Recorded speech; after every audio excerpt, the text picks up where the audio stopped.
Olá, sejam bem-vindos a mais um devocional promovido pela Faculdade Luterana de Teologia, FLT. Quero saudar a cada um e a cada uma que nos acompanha neste momento com o versículo lema desta semana, versículo que está no livro do profeta Isaías, capítulo 6, versículo 3, onde nos diz: E clamavam uns para os outros, dizendo: Santo, Santo, Santo é o Senhor dos exércitos. Toda a terra está cheia da sua glória. Neste fim de semana, nós celebraremos o primeiro domingo após Pentecostes, conhecido como Domingo da Trindade. E, como nós bem sabemos, a Trindade se compõe do Deus Pai, Filho e Espírito Santo. E no domingo passado, nós tivemos o domingo de Pentecostes, domingo onde nós rememoramos a presença do Espírito Santo marcando a vida dos seus discípulos, através da descida das línguas de fogo, cumprindo a palavra que Jesus Cristo deixou para nós, pouco antes de subir aos céus, onde ele disse que nós receberíamos poder para sermos suas testemunhas, na Judéia, na Samaria e até os confins da terra. E quando aconteceu o período de Pentecostes, quando aconteceu esse episódio de Pentecostes, nós podemos entender que nesse momento a terra toda se encheu da glória de Deus. Não que não estava antes, mas que isso foi marcado e se tornou visto para toda a terra. Gente de vários lugares estavam ali e viram tudo aquilo acontecer. O Espírito trazendo línguas diferentes, todo mundo falando em línguas diferentes, mas todos os que ouviam entendiam a língua do outro, o idioma da outra pessoa na sua própria língua. Toda a terra presenciou a glória do Senhor.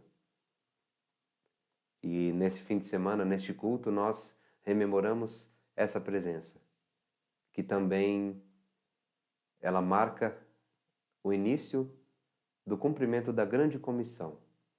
A grande comissão que Jesus Cristo nos deixou no livro de Mateus, a qual será minuciosamente refletida na pregação.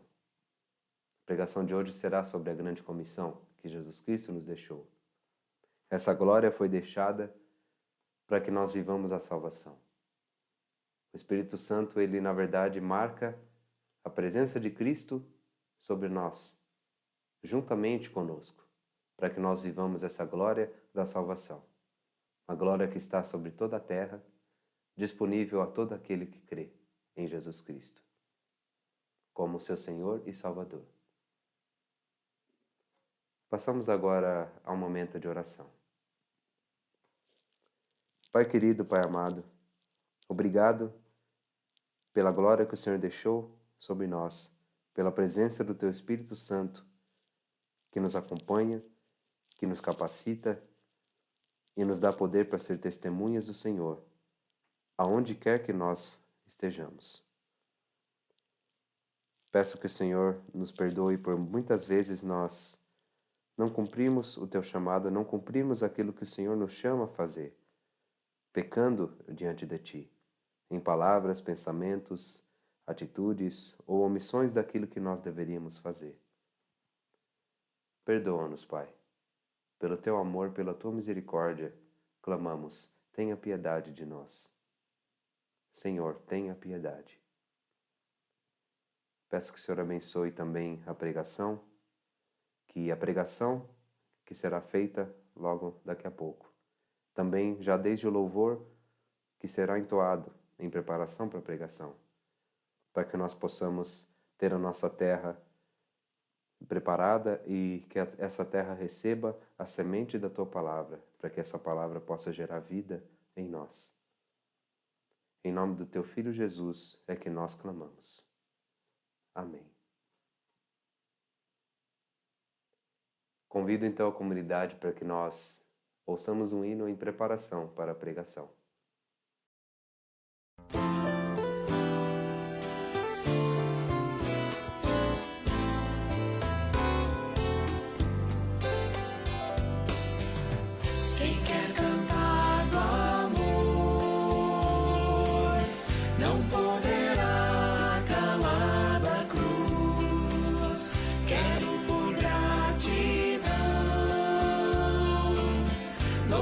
Coloque-me diante de Jesus, pois pertencer à cruz é sobre si tomá-la e não se envergonhar de aqui testemunhá-la.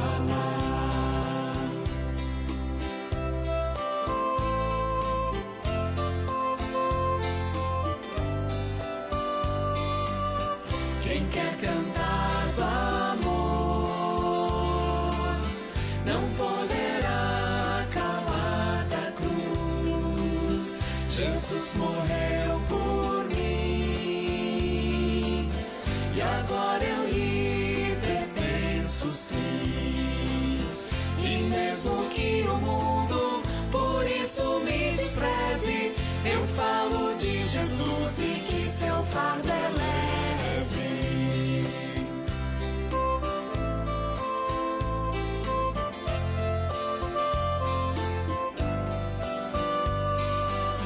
Quem quer falar do amor não poderá calar da cruz, seguindo os passos seus. Eu testemunho o amor de Deus, que o meu falar e a vida em harmonia estejam, e todos o amor na minha vida vejam.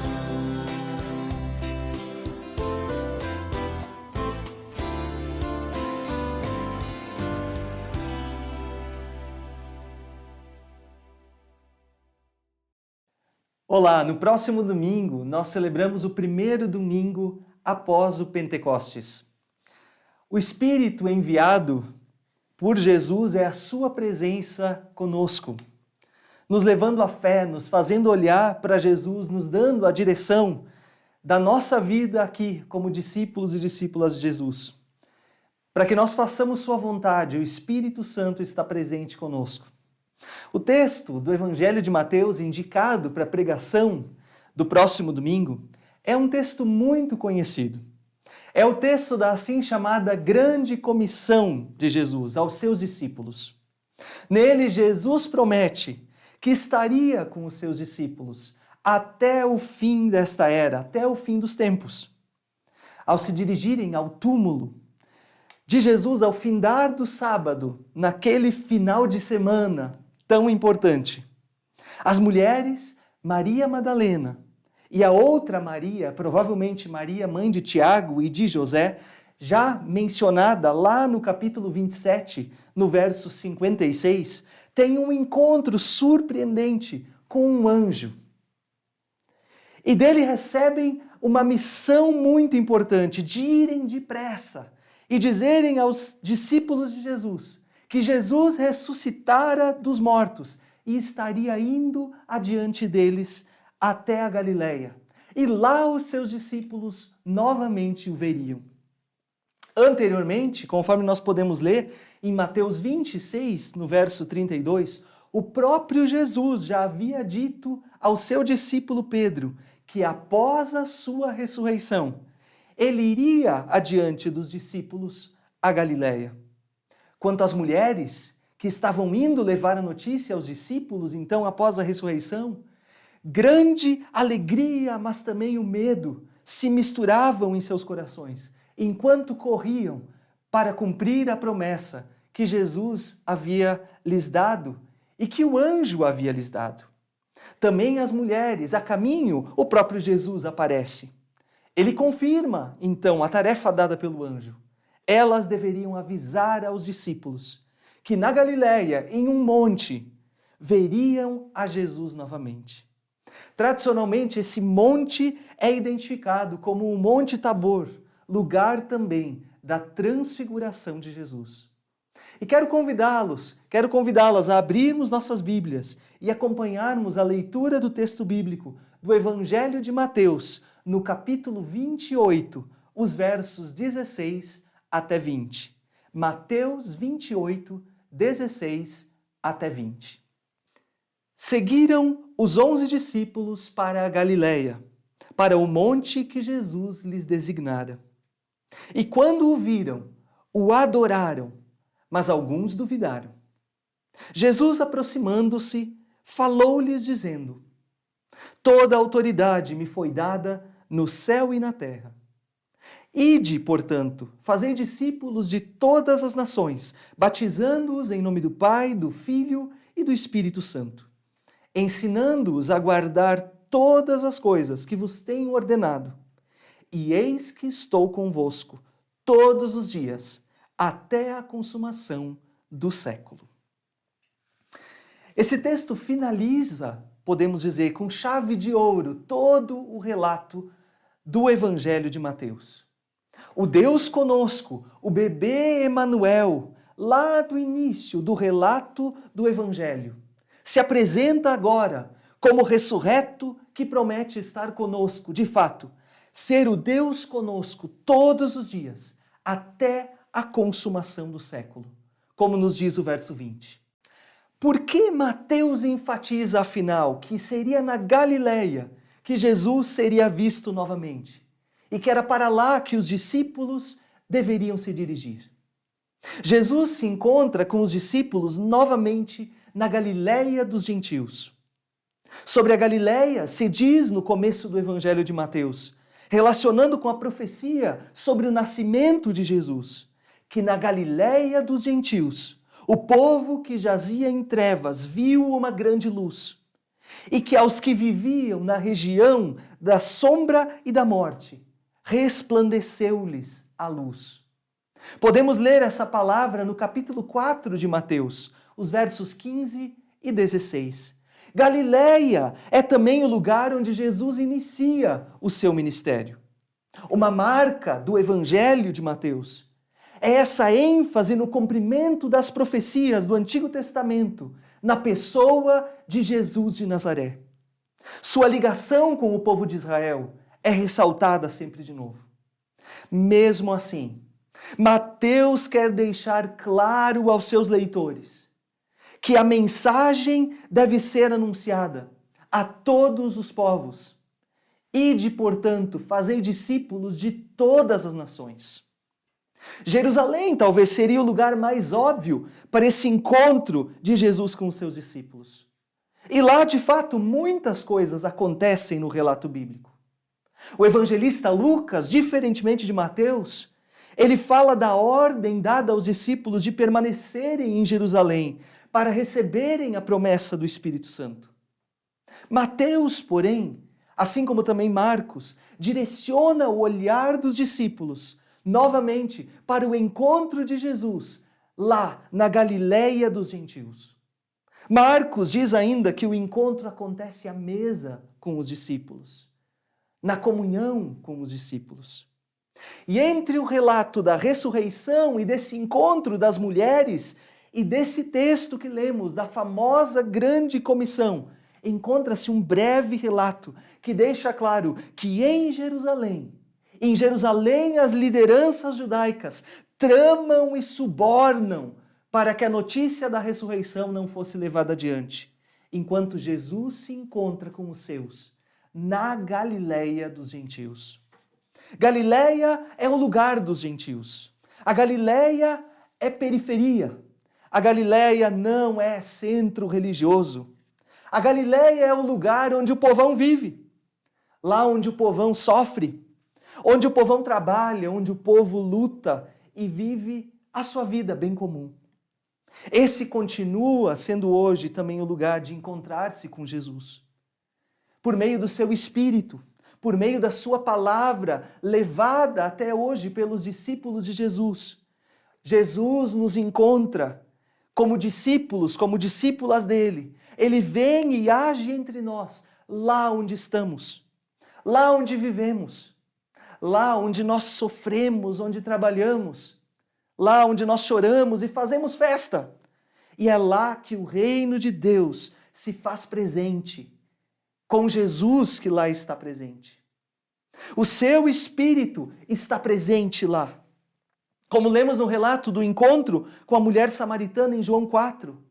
A despeito da procura pela mulher do lugar certo onde se deveria adorar a Deus, daquilo que seus antepassados haviam dito, Jesus diz: a hora vem, quando nem neste monte, nem em Jerusalém adorareis o Pai. Nem neste monte, nem em Jerusalém adorareis o Pai. O Pai procura quem o adore em espírito e em verdade. A reação dos discípulos ao verem Jesus também é muito interessante. Vocês viram que é ressaltada a ideia de que os discípulos veem a Jesus. Os discípulos adoram a Jesus, mas alguns também duvidam.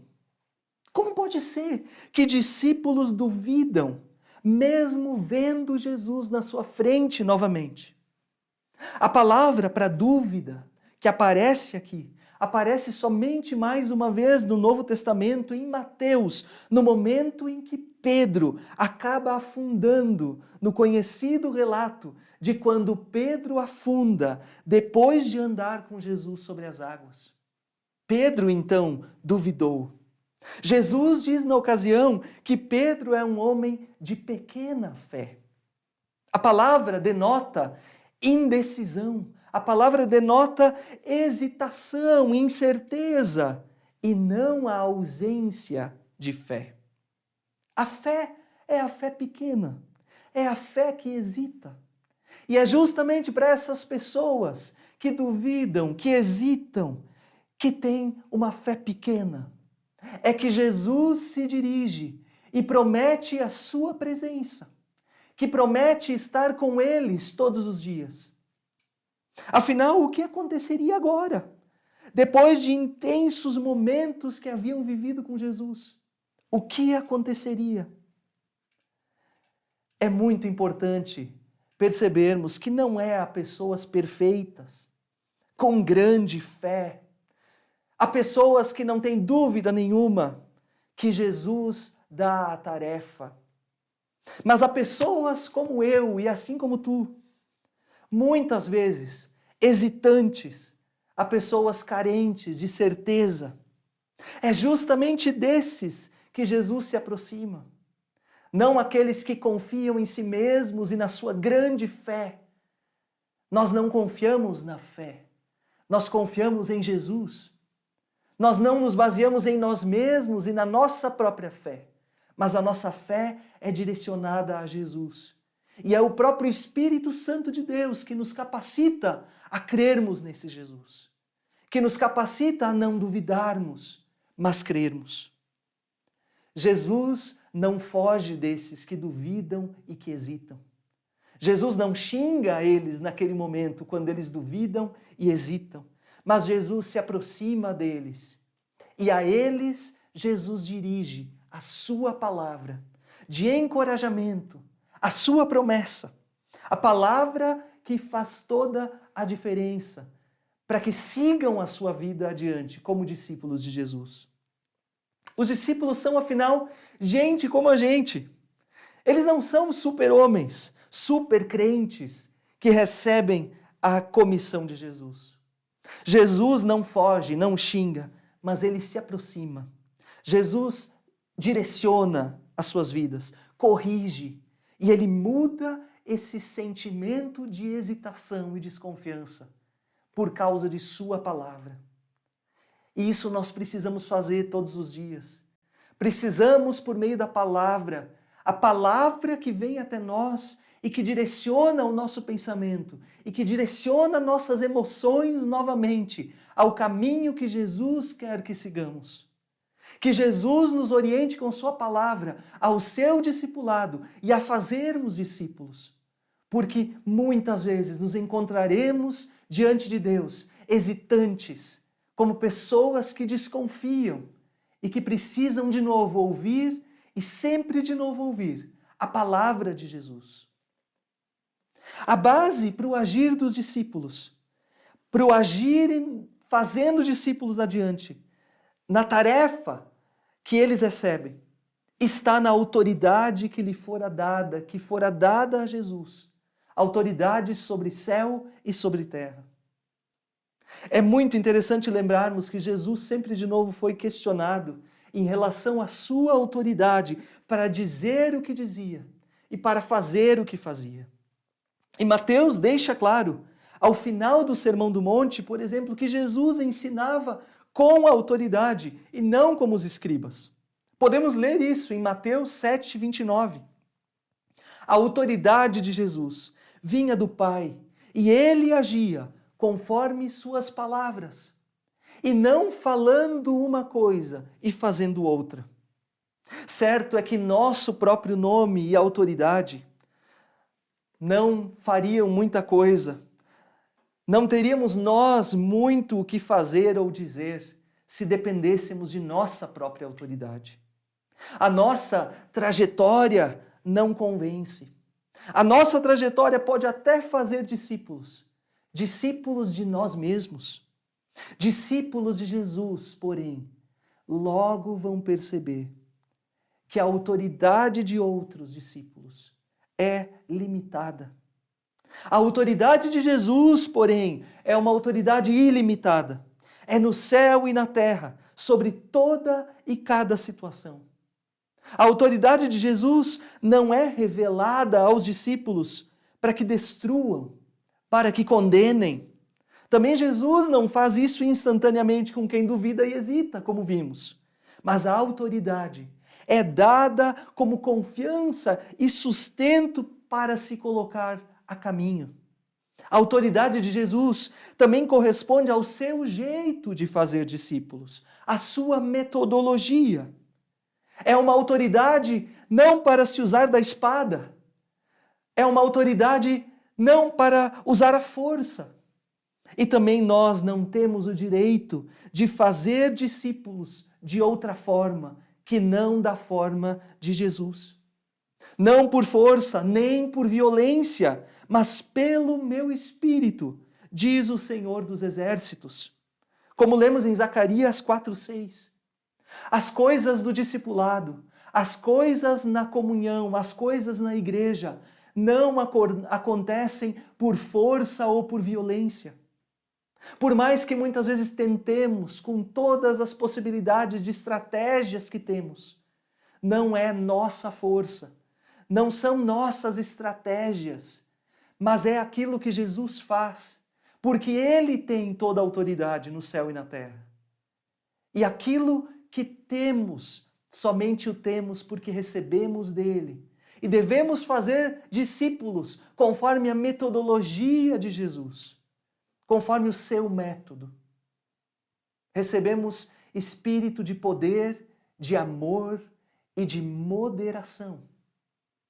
Espírito de poder, de amor e de moderação. É assim que acontece a missão. É assim que acontece a missão de Deus no mundo, não por imposição, não por obrigação, não como conquista de territórios, mas pelo agir do Espírito de Deus em cada pessoa. Como um agir assim como acontece no grão de mostarda, como um sal invisível que não chama a atenção para si mesmo, um sal invisível que faz, porém, toda a diferença. A missão é que façam discípulos, e muito se fala que aqui não teríamos um imperativo. Vocês devem ir e fazer discípulos. Que não seria uma ordem de ir. E de fato é assim. Nós temos aqui uma palavra que diz indo façam discípulos. Podemos traduzir o texto assim, indo, de acordo com como vocês vão, façam discípulos. Ainda, porém, que não tenhamos essa ordem explícita, podemos dizer que não existe a opção de não ir. Não existe a opção de não ir, como se o ide fosse esvaziado pelo indo, pelo enquanto vão. Nós devemos sim ir. A vida do discipulado é sempre uma vida de estar a caminho. É uma vida sempre de desprendimento, de andar na direção certa, de andar atrás de Jesus, de sair de caminhos anteriores para irmos a caminhos novos onde Jesus nos leva, de estarmos disponíveis a esses novos caminhos para onde Jesus quer nos levar, para que experimentemos a sua boa, perfeita e agradável vontade na nossa vida e para que outras pessoas experimentem essa boa, perfeita e agradável vontade de Deus também nas suas vidas. Enquanto nós vamos neste mundo, devemos fazer discípulos. Discípulos de Jesus estão em movimento. Eles vivem a sua vida no dia a dia, ali onde estão fazendo discípulos. Não é tanto uma questão de ir, de fazer, mas é uma questão de ser. Ou seja, no caminho, onde tu estiveres, hoje, amanhã, na próxima semana, ali é lugar de fazer discípulos. Ali é o teu lugar de testemunhar, de fazer discípulos de Jesus. E discípulos de Jesus estão a caminho e durante a caminhada, rotineiramente, da maneira como vivem, fazem discípulos. Não são programas de igreja. Não, o cumprimento da grande comissão não é feito através de horas marcadas, mas acontece todos os dias, nas coisas rotineiras, no agir ordinário. Agir ordinário, porém consciente da tarefa dada pelo Cristo ressurreto, no poder do Santo Espírito enviado. Discípulos, então, são batizados. Não somos chamados a fazer discípulos de nós mesmos, como disse. Discípulos, pessoas que nos seguem, que se identificam conosco, mas são pessoas levadas à identificação pessoal com o próprio Jesus, com aquilo que Jesus fez por elas mesmas na cruz do Calvário, de forma bem pessoal. O batismo é marca dessa autoridade, desse pertencimento a Jesus, essa identificação com Cristo, a essa sua autoridade. É se colocar sob sua autoridade, é morrer com Jesus e ressuscitar para uma nova vida. É ressurreição, é nova vida no dia a dia. Um evento único para a salvação, ao qual sou chamado como discípulo a retomar todos os dias da minha vida. O perdão dos pecados, antes prometido a Israel, agora é oferecido a todas as nações. De todas as nações faremos discípulos. Discípulos devem ser também ensinados. Ensinados a guardar todas as coisas. Ordenados por Jesus a levar a outras pessoas até Jesus e a ensiná-las a guardar o que Jesus ordenou. Discípulos se colocam sob as ordens de Jesus. Discípulos se submetem ao seu mestre. Discípulos se submetem ao ensino do mestre Jesus. E discipulado tem a ver com crescimento no conhecimento da palavra de Deus. E por isso nos reunimos como igreja, sempre de novo, sob a sua palavra, semana após semana. E queremos fazer isso adiante. Precisamos nos estimular uns aos outros. Como nós lemos na carta aos Hebreus, não deixemos de congregar-nos como é costume de alguns. Mas tanto mais quanto vemos que o dia se aproxima, devemos nos estimular a estarmos reunidos, a nos deixarmos direcionar pela palavra de Deus nesse discipulado, a nos colocarmos sob a palavra de Deus e a aprendermos do Mestre. Não uma lista de regras comportamentais, com modas e afinidades pessoais, mas com um direcionamento pelo ensino do que Jesus ordena. Tem a ver com relacionamento com Jesus.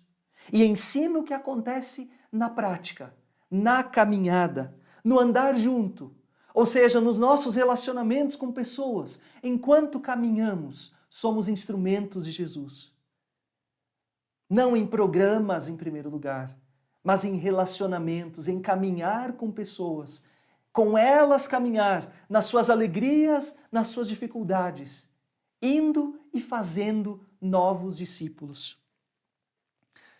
E por fim nós percebemos no texto que de uma forma maravilhosa, Jesus certifica a sua presença constante até o fim dos tempos.